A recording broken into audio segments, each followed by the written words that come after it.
She said sorry 3 times before she even sat down. Sorry for being late. Sorry for dripping rain across his expensive floor. Sorry for limping through his doorway like she had any right to be there at all. What she didn't say, what she didn't know, was that Quan Tae-jin had stopped listening after the first apology.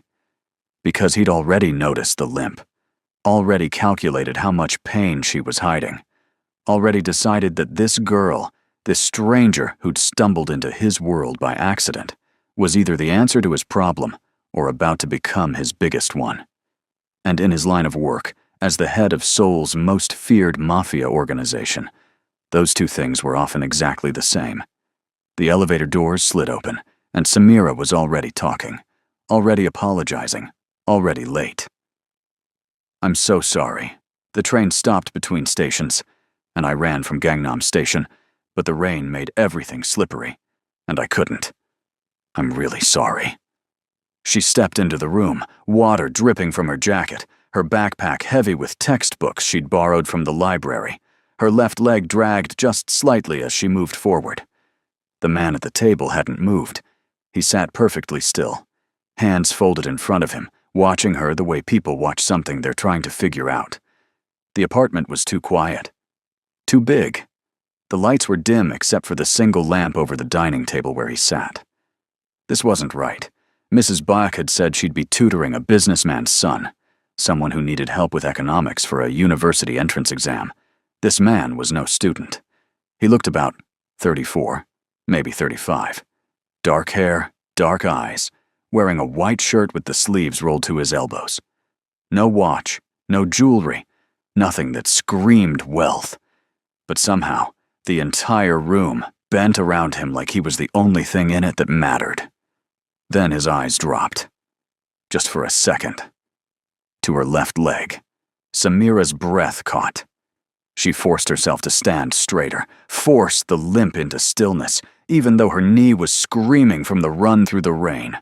He looked back up at her face, said nothing, just gestured to the chair across from him. "Please, Zet." His voice was quiet, polite even, but it wasn't a request. Samira thought, "I need to leave." She thought, "I cannot afford to leave." She had 12,001 left in her account. Rent was due in 8 days. Mrs. Bake had promised 80,001 for tonight's session.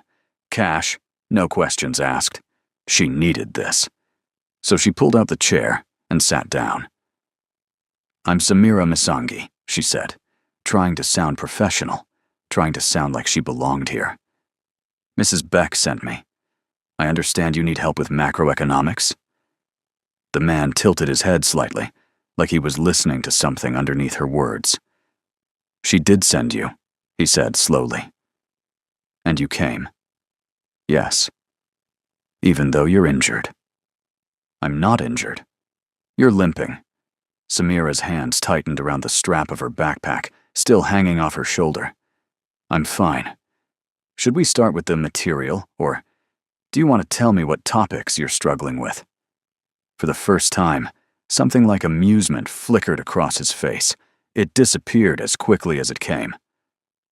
"I'm Quan Tae-jin," he said, "and I'm not preparing for any exam." Her stomach dropped. "Then why am I here?" "That's what I'm trying to figure out." Before she could respond, he slid a folder across the table toward her. Samira stared at it but didn't touch it. "Open it," Tae-jin said. She did. Inside was a single page, printed in English and Korean, her referral code from the tutoring agency. Dates. Times. File transfers she'd never made. Data packets she'd never heard of, all linked to her account. "I don't understand," she said, and she hated how small her voice sounded. "Someone used your referral code to move information through Mrs. Beck's system," Tae-jin said. "Financial records. Very sensitive financial records. Records that belonged to me." Samira looked up sharply. "I didn't do this. I barely know how to use the agency's app. I just show up when Mrs. Beck texts me an address." "I believe you." She blinked. "You do?" "Yes." "Then why am I here?" Tae-jin leaned back in his chair, studying her again with that unreadable expression. Because whoever used your code knows you, knows your schedule, knows you're vulnerable enough not to ask questions. The word vulnerable hit her like cold water. I'm not vulnerable, she said. You're here, aren't you? Samira stood up, the chair scraping loud against the floor. Her knee buckled slightly, but she caught herself on the edge of the table. I came here to work. If you don't actually need a tutor, then I'm leaving. Sit down. No. Tae-jin stood too. Not fast, not aggressive, but the air in the room changed. He was taller than she'd thought, broader. If you leave now, he said quietly, you'll walk out of this building and straight into a problem you don't know how to solve. Whoever set you up is still out there. They used you once. They'll use you again, or they'll make sure you can't talk about what you've seen. I haven't seen anything. You've seen this. He tapped the folder. And now, you've seen me. Samira's pulse hammered in her throat. Who are you? Someone who keeps track of loose ends. I'm not a loose end. Then prove it. Sit down. She didn't want to. Every instinct screamed at her to run. But where would she go? Back to her tiny apartment in Itaewon with the broken lock and the landlord who kept threatening to call immigration? Back to Mrs. Bayek, who clearly knew more than she'd let on. Slowly, Samira sat. Tae-jin sat too. Good, he said. Now we can talk. If you're already hooked, do me a favor and hit that subscribe button, because this story is about to get way more complicated, and you don't want to miss what happens when Samira realizes exactly what kind of world she just stepped into. Here's what's going to happen, Tae-jin said, folding his hands on the table again, like they were negotiating a business deal. You're going to come here twice a week, just like Mrs. Beck scheduled. You're going to tutor me in economics, or we'll pretend you are. And while you're here, you're going to tell me everything you remember about the agency, about the people you've met, about anyone who's asked you questions. Why would I do that? Because I'll pay you twice what Mrs. Beck offered, and because if you don't, I'll assume you're part of the problem. That's extortion. That's protection. Samira laughed, sharp and bitter. You're not protecting me. You're using me. Yes. At least he was honest. She stared at him, trying to read something, anything, in that perfectly controlled expression. What happens when you find whoever did this? That's not your concern. It is if you're dragging me into it. Tae-jin's jaw tightened, the first real crack in his composure. You were dragged into this the moment someone used your name. I'm offering you a way to walk out of it alive. Alive, Samira repeated. You're saying if I don't help you, I'm in danger. Yes. From you? He paused. From people who don't ask as many questions as I do. That should have terrified her. Maybe it did. But there was something else underneath the fear.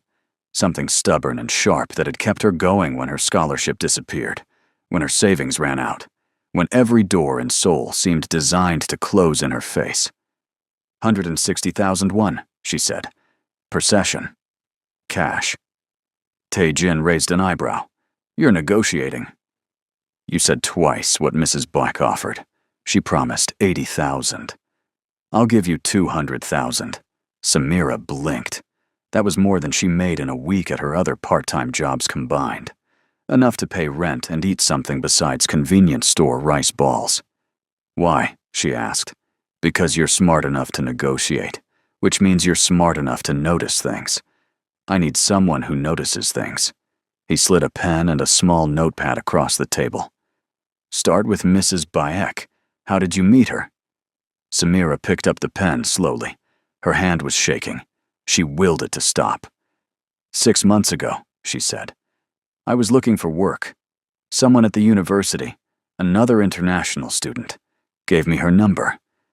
Said she helped people like us find jobs that paid under the table.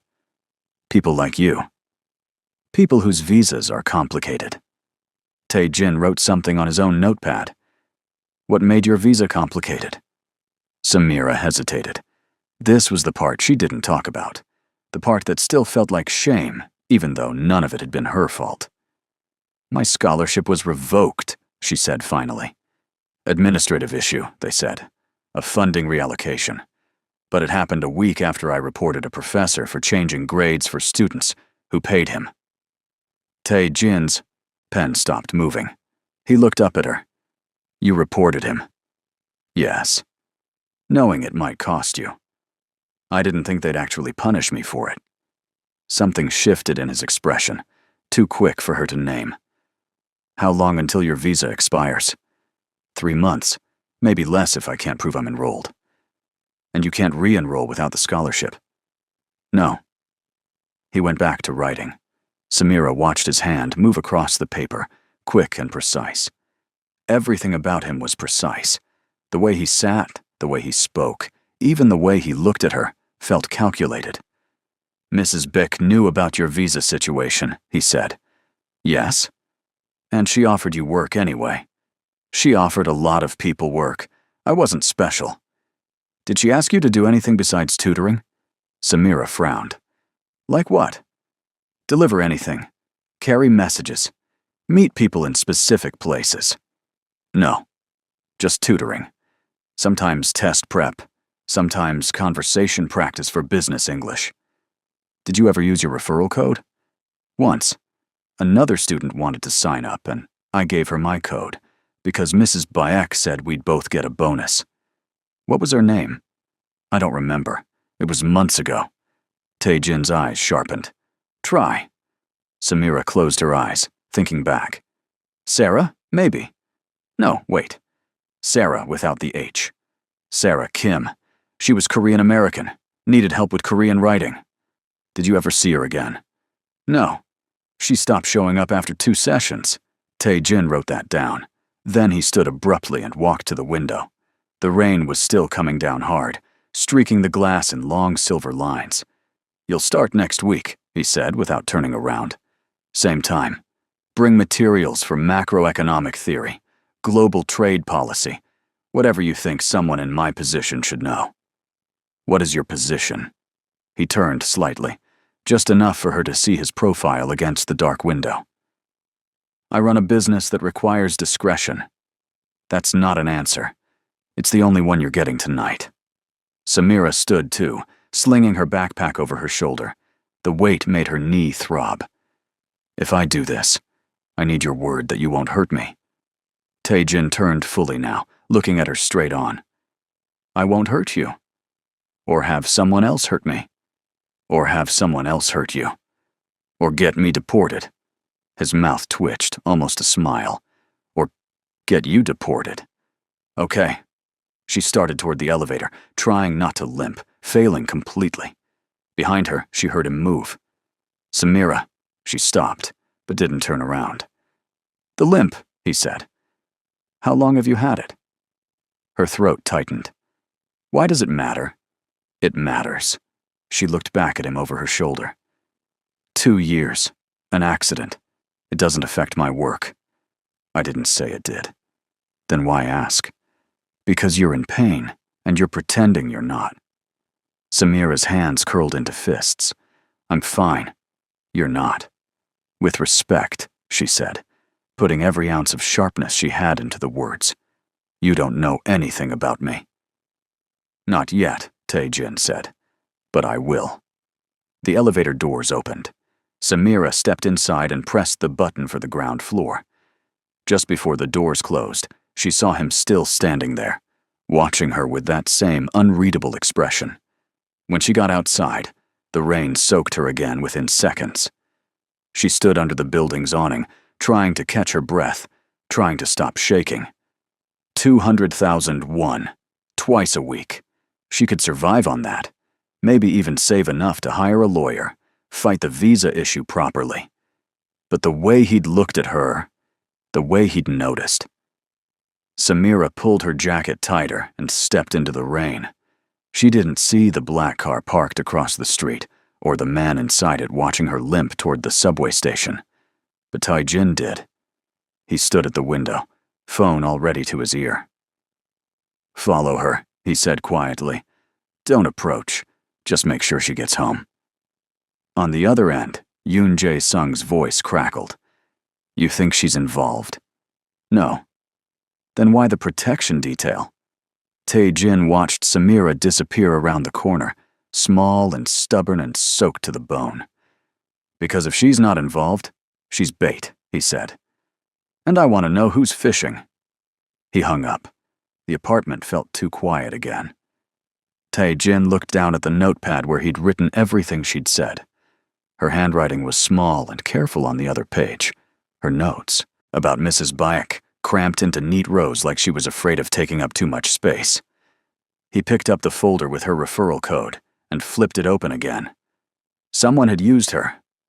Someone smart enough to know she wouldn't notice, desperate enough not to ask questions, isolated enough not to have anyone to tell. But they'd made one mistake. They'd sent her to him, and now she was his problem. Tae-jin closed the folder and walked to his office. He had calls to make, people to lean on, threads to pull, until something unraveled.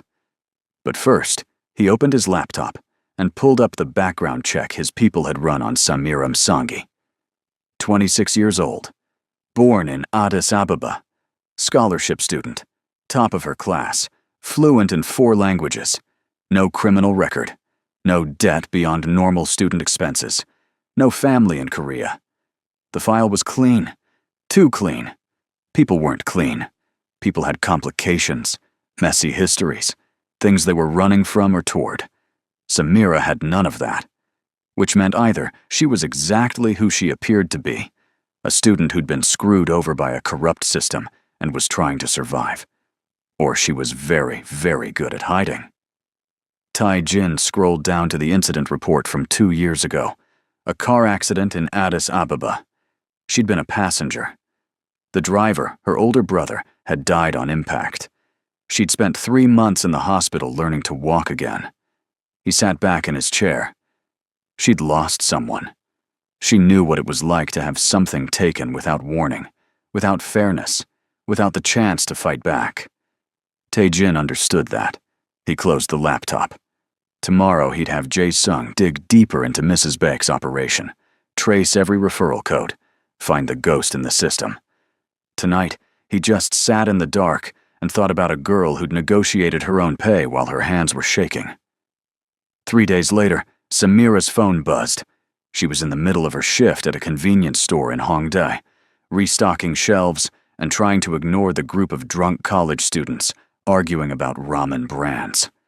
The message was from an unknown number. Tuesday, 8 p.m. Same place. Bring your materials.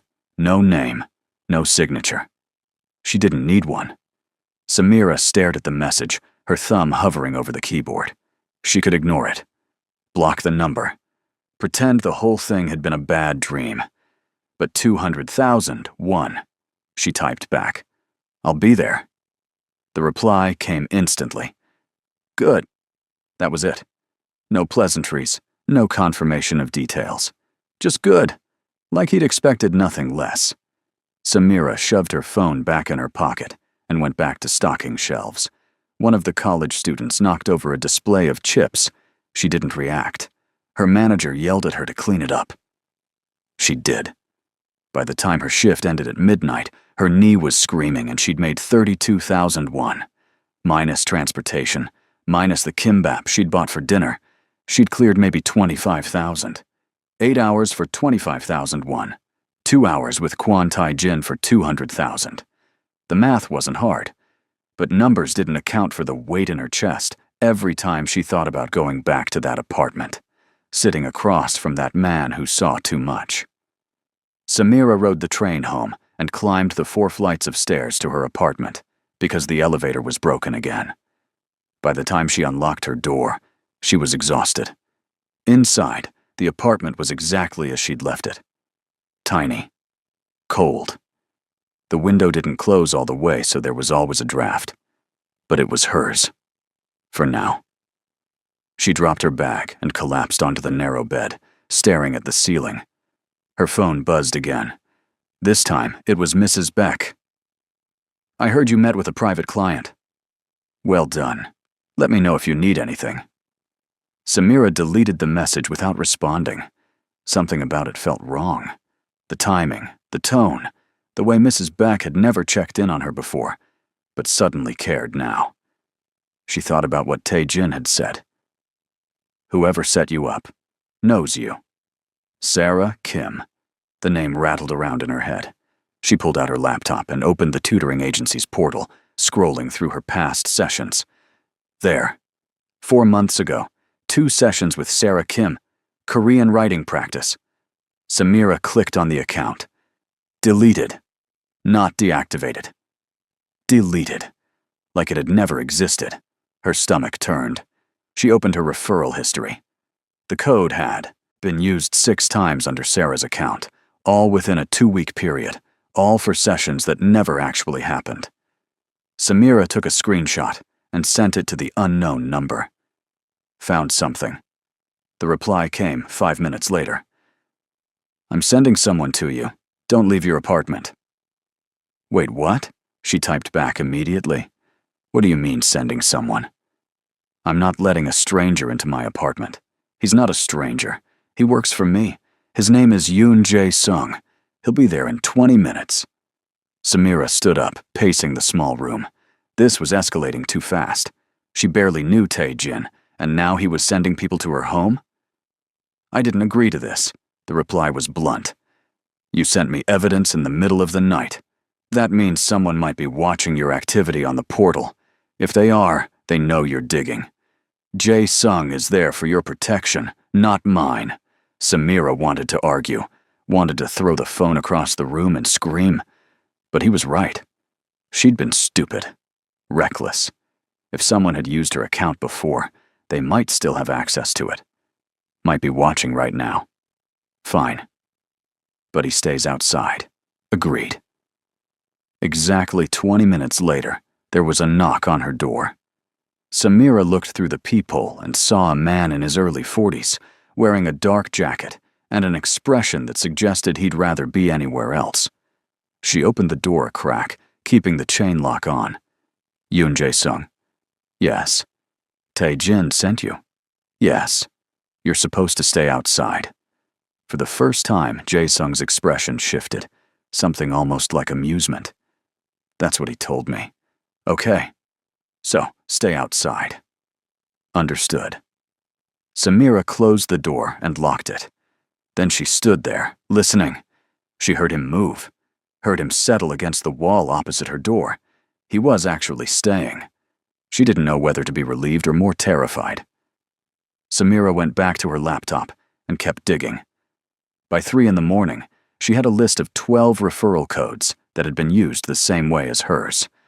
Fake accounts, fake sessions, real data transfers. She sent the list to Tae-jin. His response came immediately, like he hadn't been sleeping either. Good work. Get some rest. Jae-sung will stay until morning. She should have been angry. Should have hated the idea of someone standing guard outside her door like she was a prisoner. But instead, for the first time in months, Samira fell asleep without checking the lock 3 times. When she woke up 6 hours later, Jae-sung was gone. In his place was a paper bag with a coffee and a red bean pastry from the bakery 2 blocks away. No note. Samira picked up the coffee. It was still warm. She sat on her bed and drank it slowly, staring at the door. This was her life now. Whatever this was. Tuesday arrived faster than Samira wanted. She spent the day rehearsing what she'd say, how she'd act, trying to convince herself this was just a job. Just tutoring. Just business. But when she stepped off the elevator at 8 p.m. sharp, carrying a folder full of economics notes she'd spent hours preparing, Tae-jin wasn't alone. 2 men stood near the dining table. One was Jae-sung, who nodded at her briefly. The other was younger, maybe 30, with sharp eyes and a smile that didn't reach them. Tae-jin was standing by the window, hands in his pockets. He turned when she entered. You're on time? I learned my lesson about being late, Samira said. The younger man laughed. She's funny. I like her. Out, Tae-jin said without looking at him. We're not done discussing the shipment issue. Yes, we are. Out. The man's smile faded.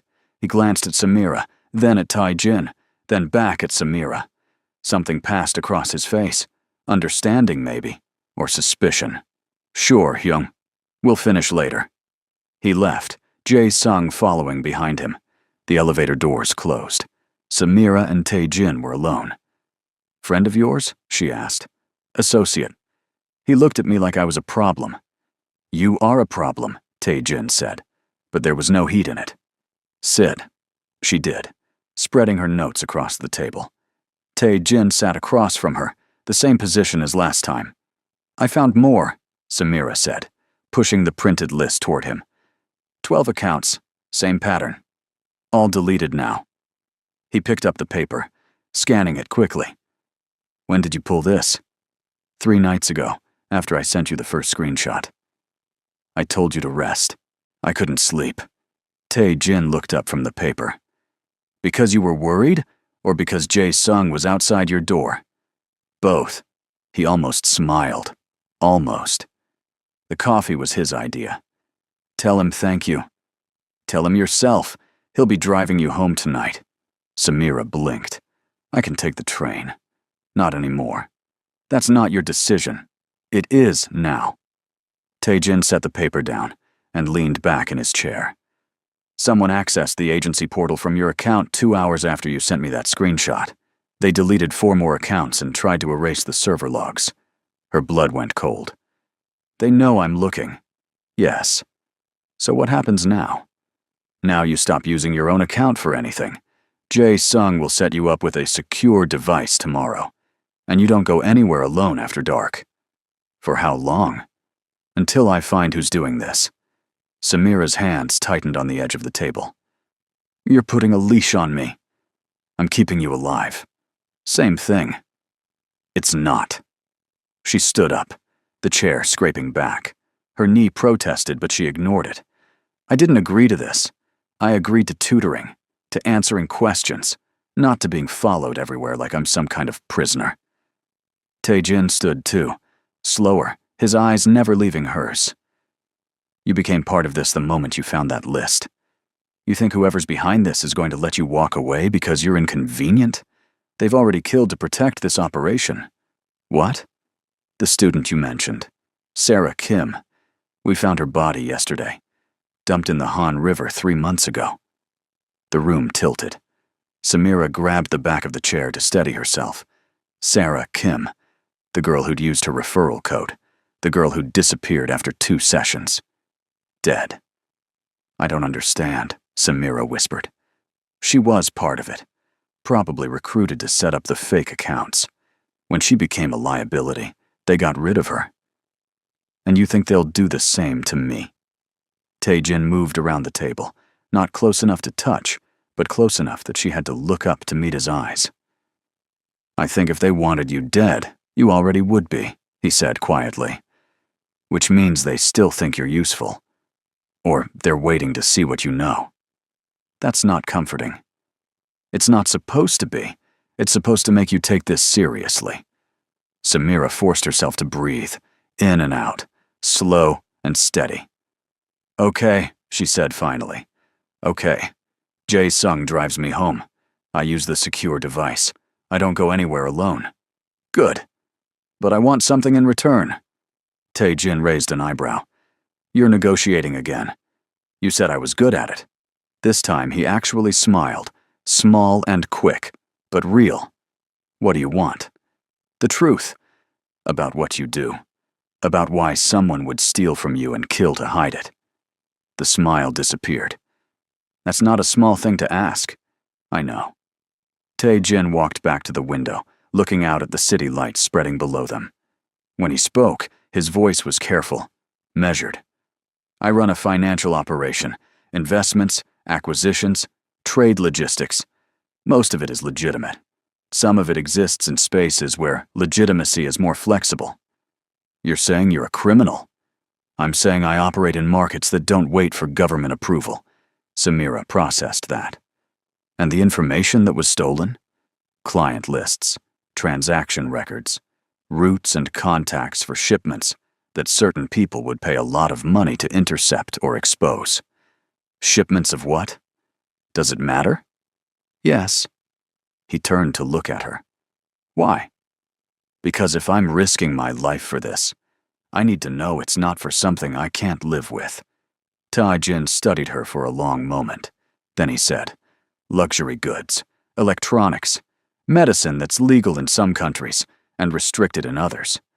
I don't move weapons. I don't move people. I have lines. I don't cross. But you do cross some lines. Yes. And you've hurt people. Yes. At least he wasn't lying to her. Samira sat back down slowly. Okay. Okay? I'm not saying I approve. I'm saying I understand. Tai-Jin came back to the table and sat across from her again. You surprise me. Why? Most people either judge immediately or pretend they don't care. You do neither.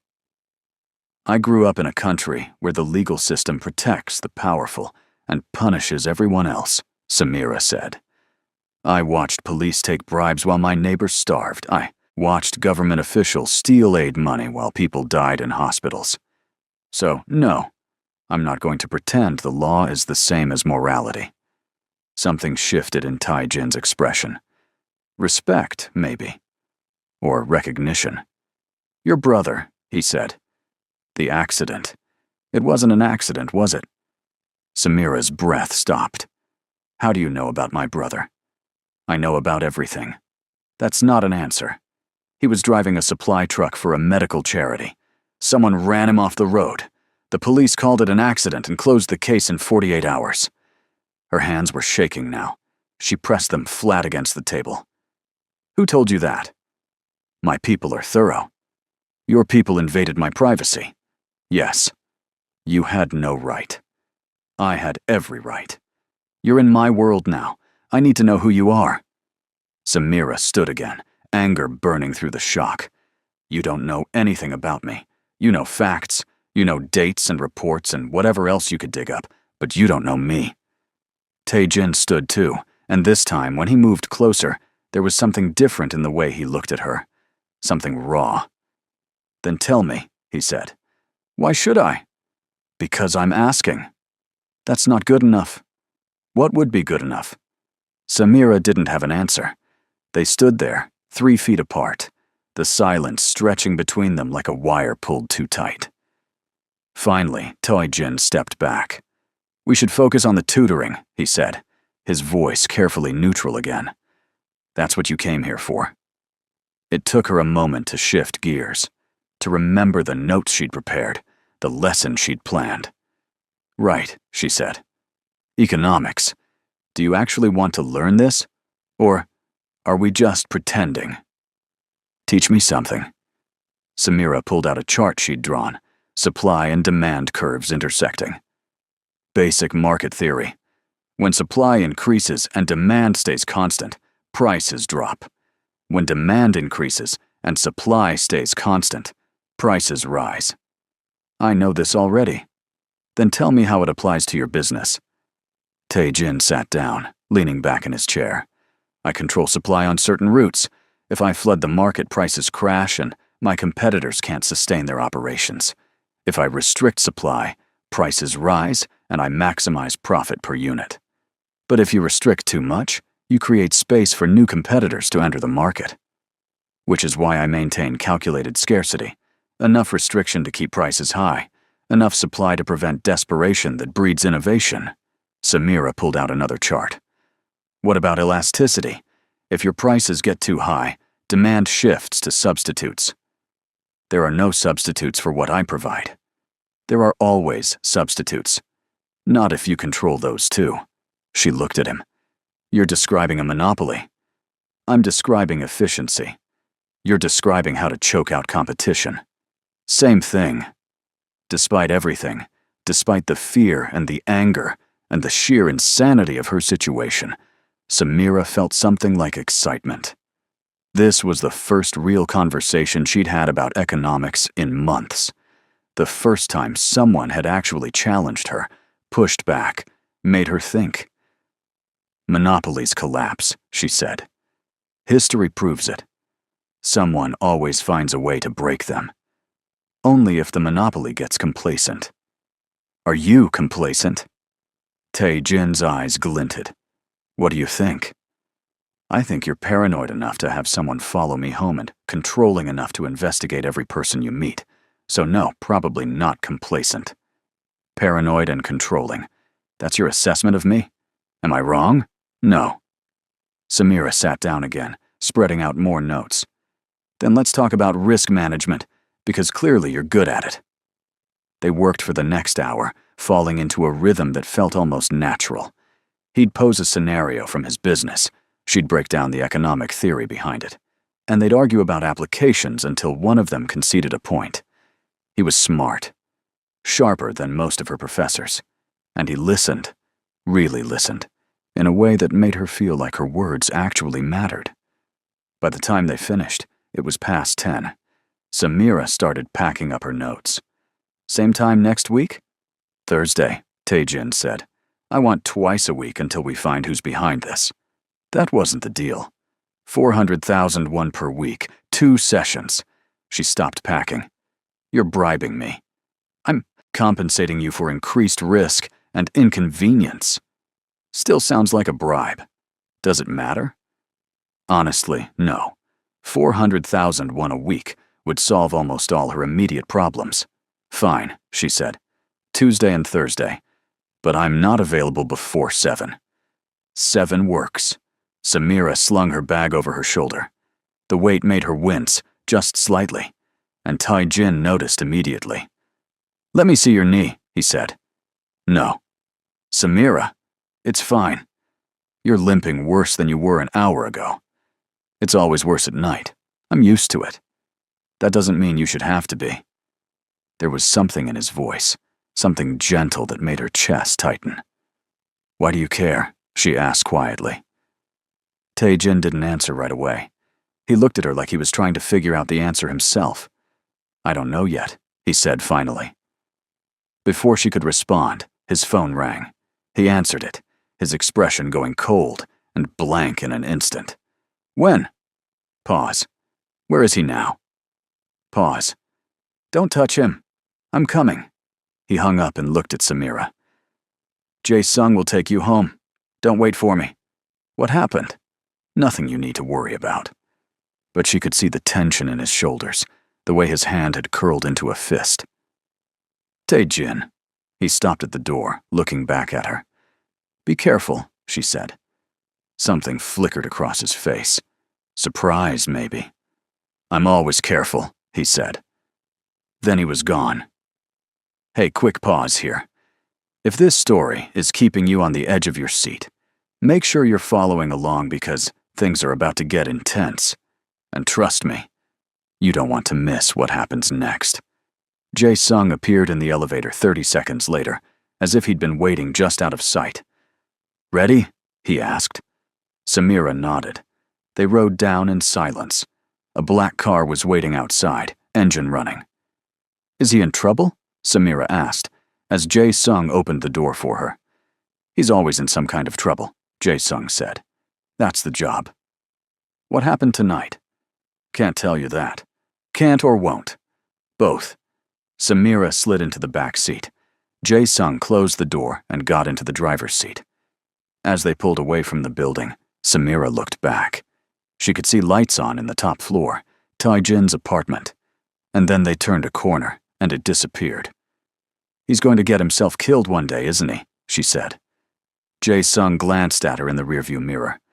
Probably, but not today. How can you be sure? Because he's too stubborn to die before he finishes what he started. They drove through Seoul's night traffic, neon signs and crowded streets blurring past the window. The coffee, Samira said. That morning. Thank you. Jae-sung's expression softened just slightly. You're welcome. Why did you do it? Because Tae-jin told me to make sure you were taken care of. And you always do what he says? When it makes sense. Did that make sense? Jae-sung was quiet for a moment. Then he said, he doesn't usually notice when people are struggling. He notices threats, opportunities, weaknesses to exploit.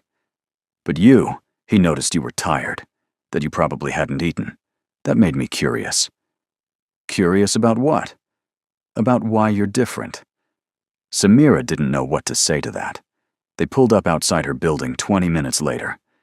Jae-sung got out and opened her door, then walked her to the entrance.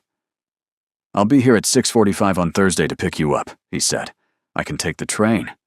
Tae-jin said I'd drive you, so I drive you." "Does anyone ever win an argument with him?"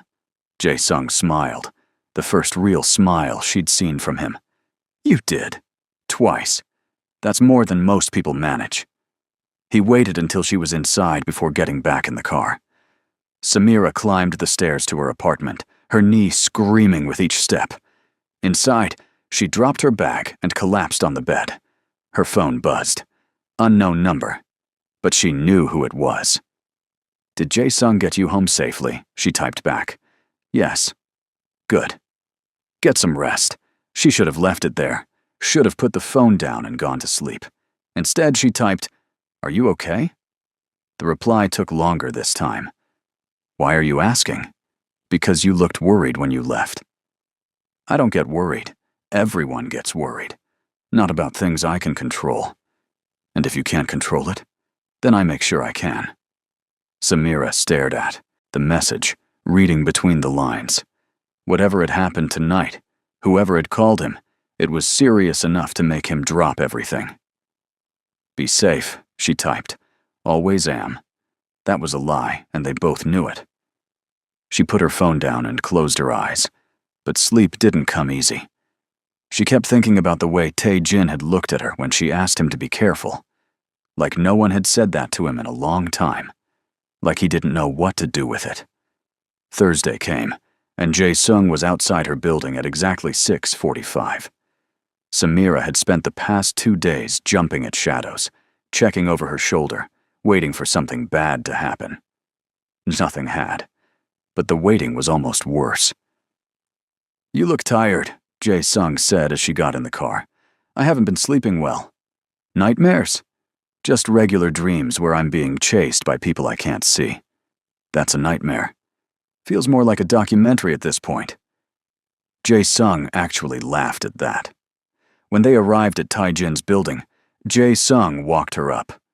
The elevator opened, and Samira stepped into the apartment, expecting to see Tae-jin at the table like before. Instead, there was a woman. She was maybe 40, elegant in a way that seemed effortless, wearing a black dress and heels that cost more than Samira's entire wardrobe.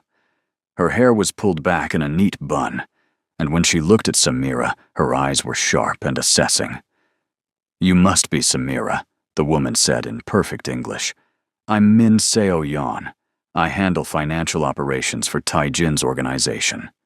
Samira shook her hand. Her grip was firm, professional. "Where's Tae-jin?" Samira asked. "Delayed. He asked me to start the session with you. I'm supposed to be tutoring him, not you." Seo-yeon smiled. "Consider this an audition. If you can explain economic theory to me in a way that doesn't put me to sleep, you're worth what he's paying you." "Great." "A test." Samira set down her bag and pulled out her notes. "What do you want to know?" "Currency fluctuation and its impact on international trade, specifically how to predict and profit from it."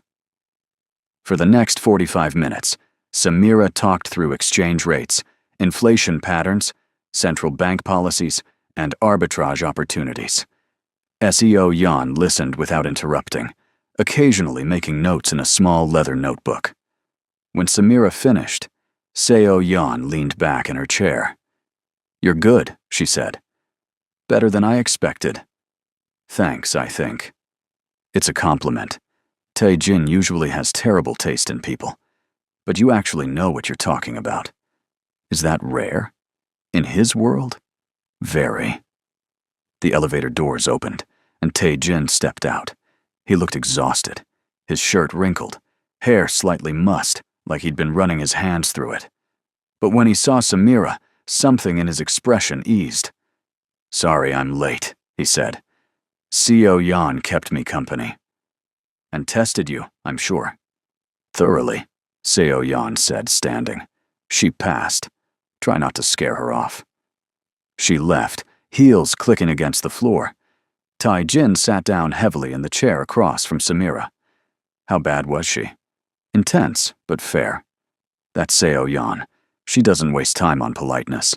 I noticed. He rubbed his face with both hands. Samira had never seen him look this worn down. Are you okay? She asked. Long few days. The phone call on Tuesday.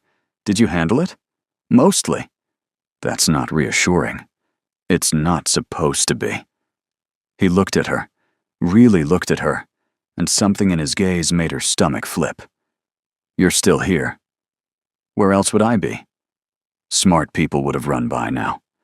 Maybe I'm not that smart. You're brilliant, which makes this worse. Makes what worse? Tae-jin didn't answer. Instead, he said, teach me something new tonight. Something I don't know. Samira pulled out a different set of notes. Game theory. Specifically, the prisoner's dilemma. I know the prisoner's dilemma. Then explain it to me. He leaned forward, elbows on the table.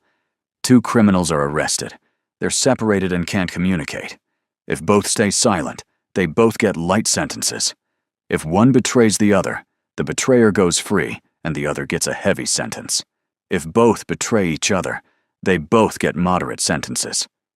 And what's the optimal strategy? Depends on whether you trust the other person. No, Samira said. That's the emotional answer. The rational answer is always to betray, because it protects you regardless of what the other person does. That assumes people are purely rational, aren't they? No, Tae-jin said quietly. People are messy. They make choices based on loyalty, fear, hope, things that don't fit into clean mathematical models. And you? Are you messy? He smiled, tired but real. More than I'd like to be. Samira felt her heart do something complicated in her chest. What would you choose? She asked. In the prisoner's dilemma. Would you stay silent or betray? Depends on who else is in the room. Hypothetically, it's me. Tae-jin's eyes locked on hers. The air between them shifted, became heavier. I'd stay silent, he said. Why? Because you would. How do you know? Because I'm learning how you think, and you don't betray people, even when it would save you. Samira's throat felt tight. That's a dangerous assumption. Most of my assumptions about you are dangerous. Like what? Like the fact that I trust you more than I should. That I think about you more than I should. That every time you walk out that door, I worry about things I haven't worried about in years. The words hung in the air between them. Samira didn't know what to say, didn't know what she was supposed to feel. This man was dangerous, complicated, involved in things she didn't fully understand. But he was also honest with her, in a way no one else had been in a long time. Tae-jin, she started. Don't, he said. You don't have to say anything. I know this is complicated. I know I've put you in an impossible situation. But I needed you to know. Know what? That you matter. Not as evidence, not as a loose end, as a person. You matter to me. Samira's hands were shaking again. She pressed them against her lap. I should go, she said. Jae-sung will drive you. I know. She stood, gathering her notes with clumsy hands. Tae-jin stood too. Samira. She looked at him. Same time next week? He asked. She should say no. Should walk away from this whole mess while she still could. Instead, she said, Tuesday at 7. I'll be here. In the car, Jae-sung didn't ask questions, just drove in comfortable silence while Samira stared out the window and tried to make sense of what had just happened. That you matter to me. No one had said that to her in 2 years, not since her brother died, not since she'd left everything familiar behind and came to Seoul alone. Her phone buzzed. Thank you for tonight. It was from Tae-jin. She typed back, for what? For staying, for not running, for being exactly who you are. Samira stared at the message until the screen went dark. Then she typed, You're making this very difficult. Good. You make everything difficult for me too. Despite everything, she smiled. That's fair. Get some rest, Samira. You too.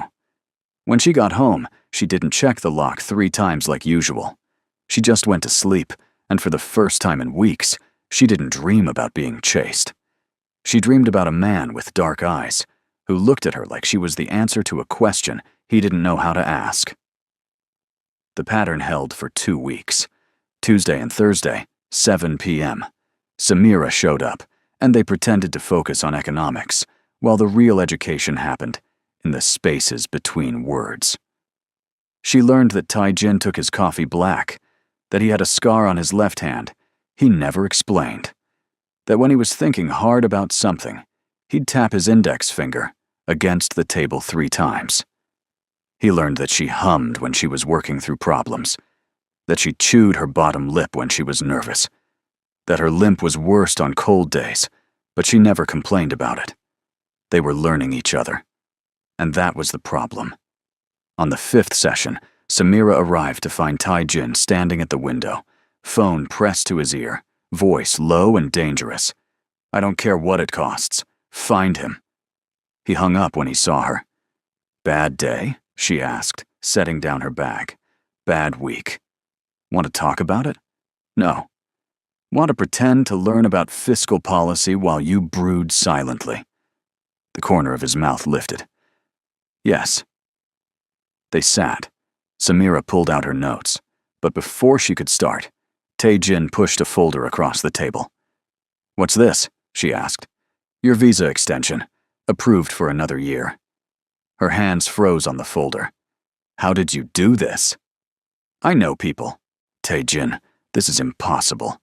I've been trying for months, and they kept saying I needed enrollment verification, and I couldn't get that without the scholarship, and it's done. You're legal for another year. Samira opened the folder with shaking hands. There it was, official stamps and signatures, her name, her photo, valid through next December. Why? She whispered. Because you were losing sleep over it. You can't just fix my problems because you feel like it. I can, actually. And I did.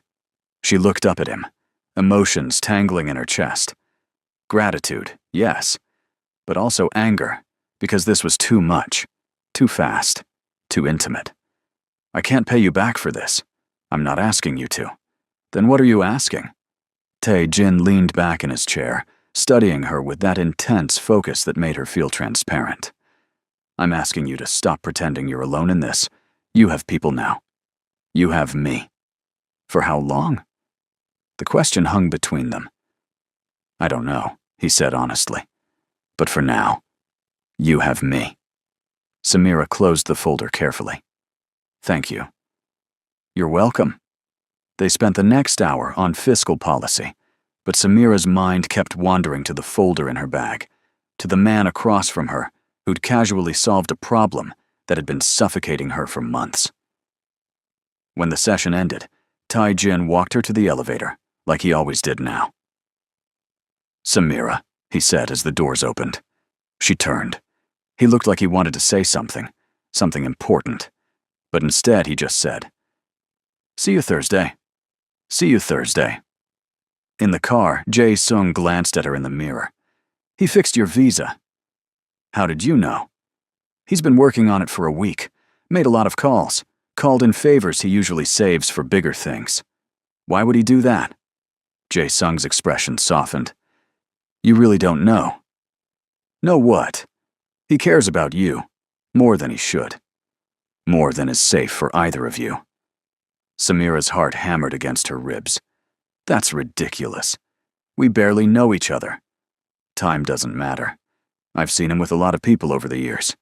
He's never looked at anyone the way he looks at you. How does he look at me? Like you're the first real thing he's seen in a long time. When Samira got home that night, she sat on her bed with the visa folder in her lap and let herself cry. Not from sadness, but from relief so profound it hurt.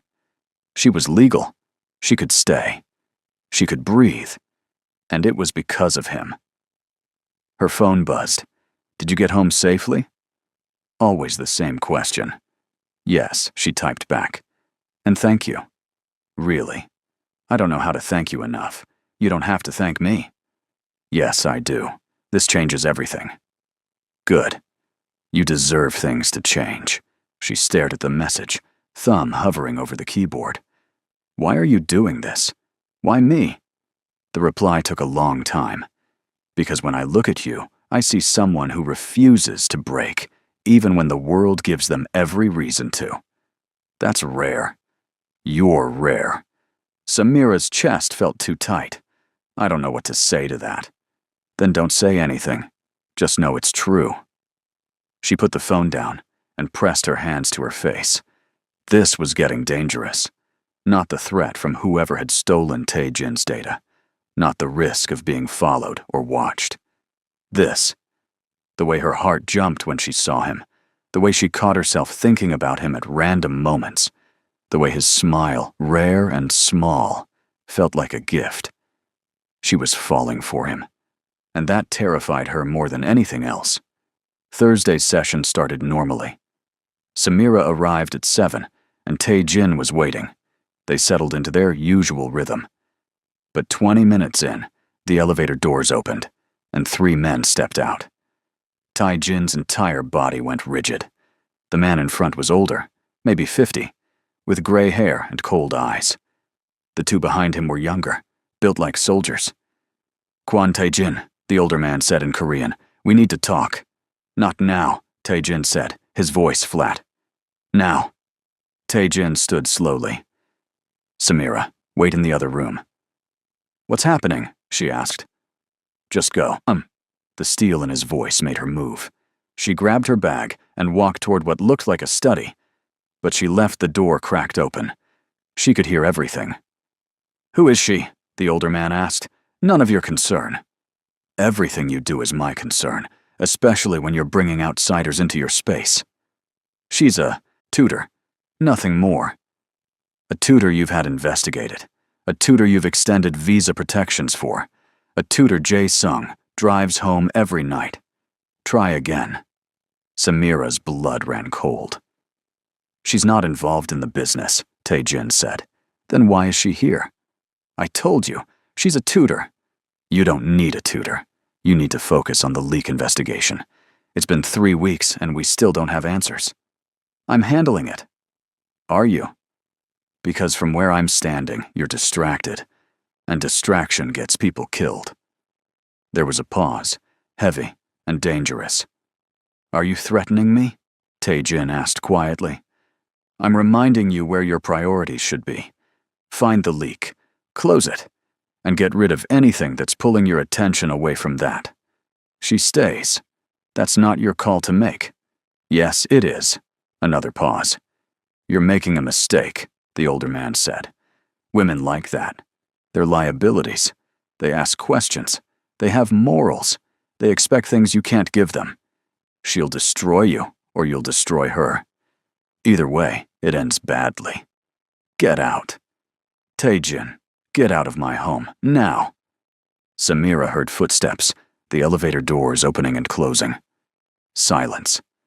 Then Tae-jin's voice, low and strained. "You can come out now." She stepped back into the main room. Tae-jin was standing by the window, hands braced against the glass, head bowed. "Who was that?" Samira asked.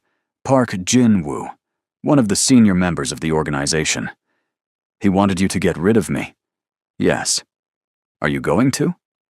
Tae-jin turned to look at her. His eyes were dark, with something that looked like pain. "No. Even though it would be easier. I don't care about easier. Tae-jin, if I'm putting you in danger, you're not. I am. I'm the one who chose to keep you close. I'm the one who chose to protect you. That's on me, not you." Samira crossed the room until she was standing in front of him, close enough to see the tension in his jaw, the exhaustion around his eyes. "What do you want from me?" she asked quietly. "I don't know." "Yes, you do." His hands curled into fists at his sides. "I want you to stay safe. I want you to finish your degree and build the life you came here for. I want you to have choices. What if I choose you?" The words were out before she could stop them. Tae-jin's eyes widened, just slightly. Don't. Why not? Because I can't give you what you deserve. I can't give you normal or safe or simple. All I can give you is this. He gestured around the apartment, at the life he'd built in shadows and secrets. And you deserve more than this. What if this is enough? It won't be. Eventually, you'll wake up and realize what you've given up to be with someone like me, and you'll resent me for it. You don't know that. I've seen it happen. To who? He looked away. People I cared about. People who thought they could handle my world, and then learned they couldn't. Samira reached out slowly and touched his hand. His skin was warm, his fingers still curled tight. I'm not them, she said. I know. That's what scares me. Before she could respond, his phone rang. He answered it. Voice clipped. What? His expression changed, hardened. When? Pause. Where? Pause. I'm coming. He hung up and looked at Samira. We found the leak. But there's a problem. What kind of problem? The person who's been selling my information is someone inside my organization, someone I trusted. And they know we're closing in. What does that mean? It means they're going to run, and when they run, they'll burn everything behind them, including evidence that connects back to you. Samira's stomach dropped. What do I do? Jae-sung is going to take you somewhere safe, a secure location. You'll stay there until this is over. For how long? I don't know, a few days, maybe a week. What about my classes? My job at the convenience store? I'll handle it, but you need to go. Now. The elevator opened, and Jae-sung stepped out, already moving like this was planned. Wait, Samira said. I want to help. No. Tae-jin, if this person has information about me, I should be involved in. No. His voice was final, absolute. You're not getting anywhere near this. I won't risk you. That's not your decision to make. Yes, it is. Because if something happens to you, if you get hurt because of me, I won't survive that. Do you understand? I won't survive it. The raw honesty in his voice stopped her cold. Jae-sung cleared his throat. We need to go. Samira looked at Tae-jin one more time. Be careful. Always am. That's still a lie. He almost smiled. I know. Jae-sung drove her to a building in Gangnam, high-rise and expensive-looking. He took her up to the 20th floor and opened the door to an apartment that was 3 times the size of hers. You'll be safe here, he said. No one knows about this place except me and Tae-jin. How long do I have to stay? Until he says it's safe. And if that's never? Jae-sung's expression softened. He'll make it safe. That's what he does for people he cares about. He left her there with instructions not to open the door for anyone but him or Tae-jin. Samira spent the first hour exploring the apartment. Fully furnished, fully stocked kitchen, windows that overlooked the city. It was beautiful. It was also a cage. She tried to distract herself with schoolwork, but her mind kept wandering. Who was the leak? How had they been caught? Was Tae-jin safe? Her phone buzzed. Are you settled? Yes. This apartment is nicer than anywhere I've ever lived. Good. Try to rest. What's happening on your end? Nothing you need to worry about. That's not an answer. It's the only one I'm giving you tonight. Samira threw her phone on the couch in frustration. 2 days passed. No word from Tae-jin except brief messages confirming he was alive and working on the problem. Samira felt like she was going insane. She'd gone from being in the middle of everything to being completely cut off. On the 3rd day, Jae-sung showed up with groceries and news. We have him, he said. The leak. Choi Min-jun, one of Tae-jin's financial officers. How did you find him? He made a mistake. Tried to access a server he shouldn't have. We traced it back. What happens now? Jae-sung's expression went carefully blank. Tae-jin handles it. Meaning what? Meaning you don't want to know. But she did want to know. She wanted to understand what Tae-jin was capable of, what kind of justice existed in his world. Is he going to kill him? she asked bluntly. Jae-sung didn't flinch. Probably not.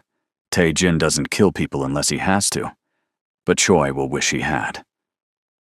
That should have horrified her. Maybe it did, a little. But mostly she just felt relieved that the threat was contained. "Can I go home now?" she asked.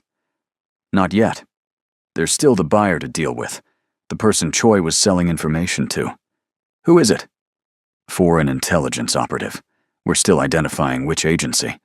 But they know about you. They know you were used to move data. That makes you a loose end they'll want to tie up. So, I'm still in danger." "Yes." "For how long?" "Until Tae-jin neutralizes the threat." Samira sank onto the couch. "This is never going to end, is it?" "It will. He won't stop until you're safe." That night, Tae-jin finally called, instead of texting. "Are you okay?" he asked. "I'm going crazy locked up here." "I know. I'm sorry. When can I leave?" "Soon. We're making progress." Jae-sung told me about Choi. Tae-jin was quiet for a moment. "What did he tell you?" "That you caught him. That you're handling it. That's all you need to know." "Is it true what Park Jin-woo said? That I'm a distraction?" "Yes." The honesty hurt. "Maybe he's right," Samira said quietly. "Maybe I should walk away from this. From you. Is that what you want?" "I don't know what I want anymore. A month ago, my life was simple. Difficult, but simple. Now I'm hiding in a luxury apartment while you deal with people who want me dead. And I don't even know if I'm helping or making everything worse." "You're not making anything worse. How can you be sure?" "Because before you, I was just going through motions, building an empire I didn't care about, surrounding myself with people I didn't trust. You made me remember what it feels like to want something real." Samira's eyes burned. "Tae-jin, I know this is hard. I know I'm asking too much. But please, just hold on a little longer. I'm going to fix this. What if you can't?" "I will. You can't control everything. Watch me." Despite everything, she smiled. They talked for another hour, about nothing and everything. He told her about a business deal that had gone surprisingly well. She told him about a paper she was writing on East African trade routes. It felt normal. It felt like they were just two people getting to know each other, not a criminal, and the woman caught in his world.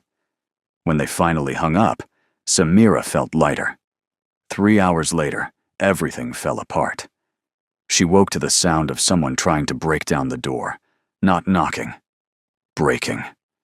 Samira grabbed her phone and ran to the bedroom, locking herself inside. Her hands shook so badly she could barely dial. Tae-jin answered on the first ring. "They found me," she whispered. "Where are you?" "Bedrooms. Someone's trying to get in." "Stay on the phone with me. Jae-sung is 5 minutes away." "I don't have 5 minutes." The apartment door crashed open. Footsteps, heavy and fast. Samira looked around frantically. The bedroom window didn't open. There was no other exit. She was trapped. "Tae-jin, I'm scared." "I know. I'm sorry. I'm so sorry." The bedroom door handle rattled. Then a voice, accented English. "Samira Masangi, we know you're in there. Come out and we can talk." "Don't," Tae-jin said in her ear. "Don't open that door." "We just want information," the voice continued. "About the data you moved. About Kwon Tae-jin's operation. You help us. We let you go." "They're lying," Tae-jin said. Samira pressed herself against the far wall. "What do I do?" "Jae-sung is 3 minutes out. Just hold on." The door shook as someone slammed against it. Samira's mind raced. She thought about everything she'd learned, everything she'd seen. The economics lessons, the way Tae-jin negotiated, the strategies he used, game theory, the prisoner's dilemma. What would Tae-jin do? He'd find leverage. "I have copies," she shouted through the door. The slamming stopped. "What?" Tae-jin said in her ear. "Copies of everything," Samira called out. "All the data that was moved through my account. I downloaded it before I knew what it was. If anything happens to me, it gets released to every news agency in Seoul." "Samira, What are you doing? Tai-Jin asked. Buying time, she whispered. You're bluffing, the voice said. Try me. Silence. Then footsteps, moving away. A minute later, glass shattered somewhere in the apartment. Then, nothing. Samira? Tai-Jin's voice was strained. I'm here. Are they gone? I think so. Stay in the bedroom. Don't come out until Jae-sung gets there. 2 minutes later, she heard the apartment door open again, and Jae-sung's voice. Clear. She's safe. Samira unlocked the bedroom door on shaking legs. Jae-sung was there, gun in hand, checking every room. They came through the window, he said. Professionals. But they left when you said you had copies. I don't actually have copies. I know. Smart bluff. Samira's legs gave out. She sat down hard on the floor. Jae-sung holstered his gun and crouched beside her. You okay? No. Fair enough. Let's get you out of here. Before you find out what happens next, I need you to do something for me. Hit that subscribe button right now, because this story is about to reach its breaking point, and you absolutely need to see how Samira and Tai-Jin find their way back to each other. Don't miss it. Jae-sung took her to a different location, a hotel this time, with security stationed outside her room. Tai-Jin arrived an hour later. He walked through the door and just stopped, looking at her, like he was confirming she was real.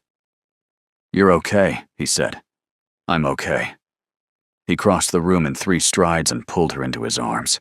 Samira froze for half a second, then wrapped her arms around him and held on tight. I'm sorry, he said into her hair. I'm so sorry. This is my fault. I should have protected you better. You did protect me. I'm alive. Barely.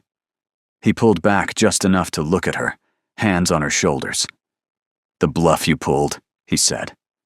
That was brilliant. I learned from the best. You could have gotten yourself killed. But I didn't. His hands tightened. Samira, this has to stop. You can't be anywhere near me anymore. It's not safe. So what? You're just going to cut me off? I'm going to keep you alive. By pushing me away? Yes. Samira stepped back, his hands falling away. I don't accept that. It's not up for debate. Everything is up for debate. You taught me that. This is different. Why? Because you care about me? Because you're scared? Yes! The word echoed in the small room. Tai-Jin ran both hands through, his hair, looking more undone than she'd ever seen him. I can't lose you, he said quietly. I can't watch you get hurt because of me. I won't survive it. Then don't push me away. Work with me. Let me help end this. How? Samira pulled out her phone. I might have bluffed about having copies, but I can get them. I still have access to the agency portal. If I can log in and pull the original files before they scrub them completely, we'll have proof of exactly what was moved and who received it. That's too dangerous. If you log in, they'll trace it. Not if I do it from somewhere they're not expecting. Not if I use a secure connection. Tai-Jin shook his head. No. You don't get to make this decision for me. Yes, I do. No, you don't. This is my life, my risk, and I'm choosing to take it. They stared at each other, neither backing down. Finally, Tai-Jin said, If I agree to this, you do exactly what I say. No improvising, no taking extra risks. Fine. And afterwards, you walk away. You go back to your life, and you stay away from me. That one hurt. If that's what it takes to end this, Samira said. Yes. She was lying. They both knew it. But he nodded anyway. Jae-sung will set you up with a secure device tomorrow. We'll plan it carefully. And Samira? Yes? Thank you. For what? For being brave enough to stay when you should have run. He left before she could respond.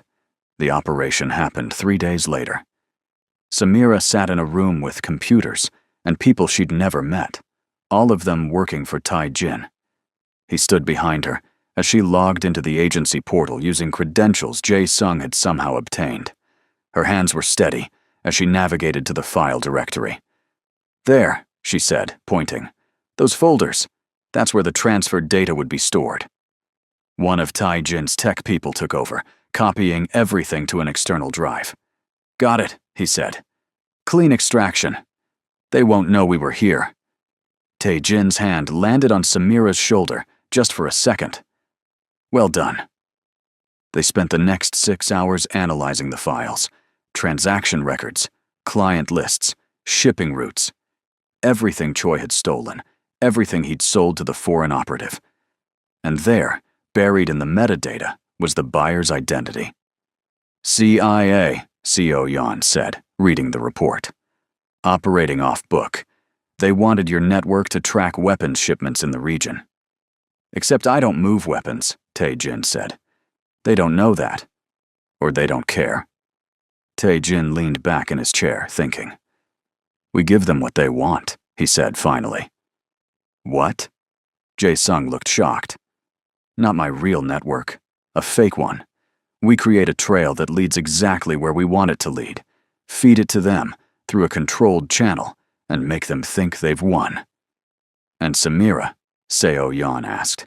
Samira gets written out of the story completely.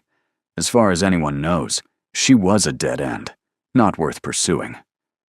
Will they accept that? Samira asked. They will if I give them something bigger to chase. It took 2 weeks to set up. 2 weeks of carefully crafted misinformation, false trails, and strategic leaks.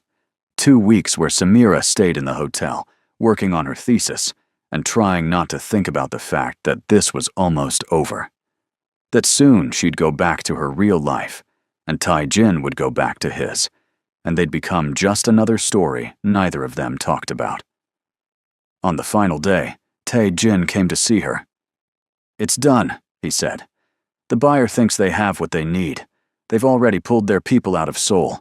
You're safe. Just like that? Just like that.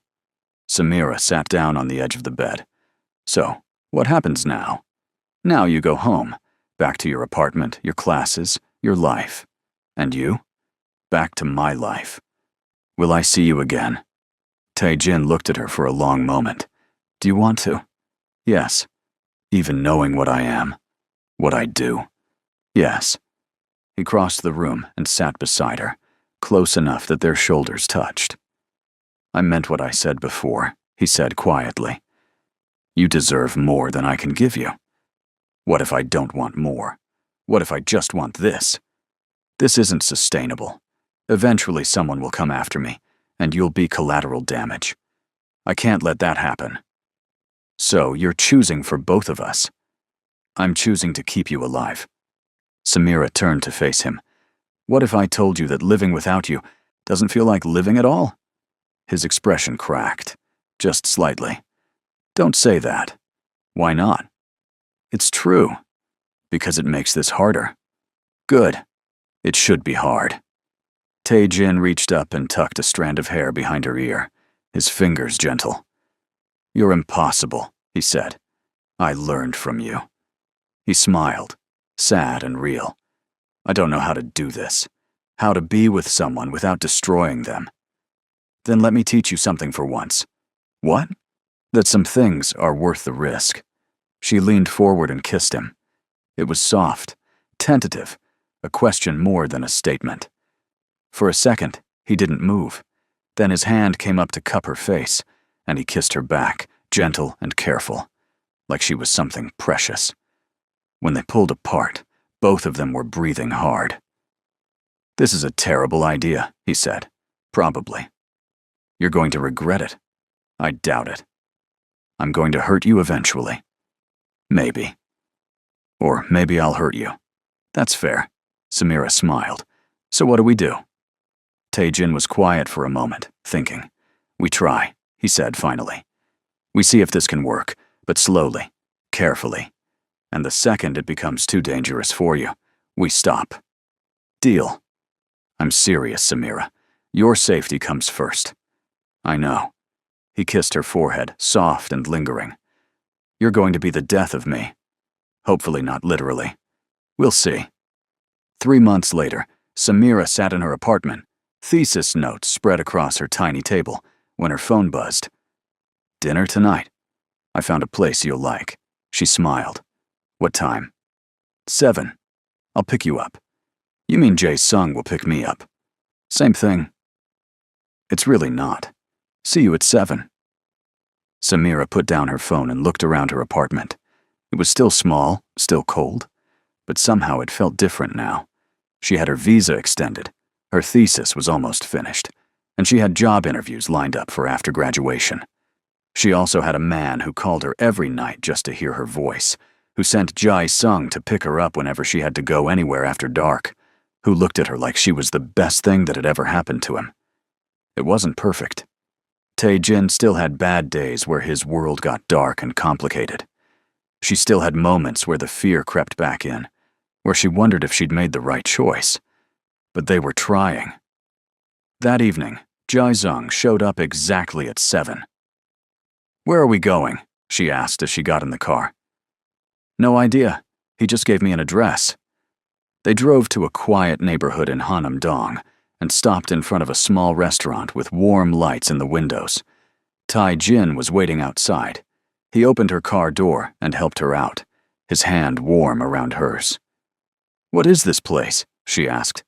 "Ethiopian restaurant. Opened last month." Samira stopped walking. "You found an Ethiopian restaurant?" "You mentioned once that you missed the food from home. So I looked." Her throat felt tight. "You remembered that?" "I remember everything you tell me." Inside, the restaurant smelled like Berber and injera, like her mother's kitchen, like home. They sat at a small table in the corner and ordered way too much food. "I have news," Tae-jin said as they ate. "Good news or bad news?" "Good, I think. Park Jin-woo is retiring, which means the people who wanted me to cut you out are losing influence. Does that make things easier for us?" "Significantly. So we can actually try this? For real?" He reached across the table and took her hand. "For real." Samira squeezed his fingers. "I'm still going to finish my degree, and I'm taking that job offer in Geneva if I get it." "I know. You'd be okay with that? Me leaving Seoul? I'd miss you, but I'd also be proud of you. And Geneva isn't that far. You'd visit?" "Every chance I got." She smiled. "This is really happening." "Apparently. Are you scared?" "Terrified." "Me too." "Good. That means we're taking it seriously." They finished dinner and walked along the river, Samira's hand in his, Jae-sung following at a discreet distance. "Can I ask you something?" Samira said. "Always." "That first night, when I showed up late and limping, what did you think?" Tae-jin was quiet for a moment. "I thought you were either very brave or very desperate." "Which one was I?" "Both. And that made you interesting." "Just interesting." "At first. Then you opened your mouth and corrected my understanding of supply-side economics, and I thought, this woman is going to ruin me." "Was I wrong about the economics?" "No. You were completely right. That's what made it worse." Samira laughed, the sound carrying across the water. "I'm glad I was late that day," she said. "So am I." They stopped walking, standing under a streetlight, the city glowing around them. "Samira," Tae-jin said. "Yes?" "Thank you." "For what?" "For not running, for choosing to stay, for making me believe that good things can happen to people like me." She stood on her toes and kissed him, soft and sweet. "Thank you for noticing I was limping," she said, "and for caring enough to do something about it." "I'll always care." "Promise?" "Promise." They walked back to the car, and Jae-sung drove them through the city, and Samira thought about how strange life was. 6 months ago, she'd been alone, scared, running out of options. Now she had a future, a purpose, and a man who looked at her like she'd hung the stars. It wasn't the life she'd planned, but maybe it was the life she'd needed. That night, when Tae-jin walked her to her apartment door, he kissed her goodbye like he always did. "See you Tuesday," she asked. "Tuesday at 7. Don't be late." "I'm never late anymore." "I know, it's disappointing." I liked flustered, apologetic Samira. "She still shows up sometimes." "Good." He kissed her once more, then waited until she was inside with the door locked before leaving. Samira leaned against the door and smiled. Her phone buzzed. "Sleep well." "You too." And Samira. "Yes?" "I love you." She stared at the message, her heart hammering. Then she typed back 3 words that felt like jumping off a cliff. "I love you too." His reply came instantly. "Good. Now I can sleep." Samira put her phone down and climbed into bed. Outside, the city hummed with life. Inside, she felt safe, seen, and for the first time in years, truly happy. The limp would never fully go away. The scars from her past would always be there. But she'd learned something important in these strange, terrifying, beautiful months. Sometimes the best things in life come from the most unexpected places. Sometimes the people who scare you the most are the ones who end up making you feel safest. And sometimes, when you're 12 minutes late and limping and absolutely certain your life is falling apart, you walk into a room and meet the person who's going to change everything. Samira closed her eyes and fell asleep smiling. And across the city, in an apartment with floor-to-ceiling windows and shadows in every corner, Quan Tai Jin did the same. If this story touched your heart, made you smile, or gave you all the butterflies, please subscribe to this channel. Drop a comment telling me your favorite moment, and share this with someone who loves a good love story. Thank you for listening, and I'll see you in the next one.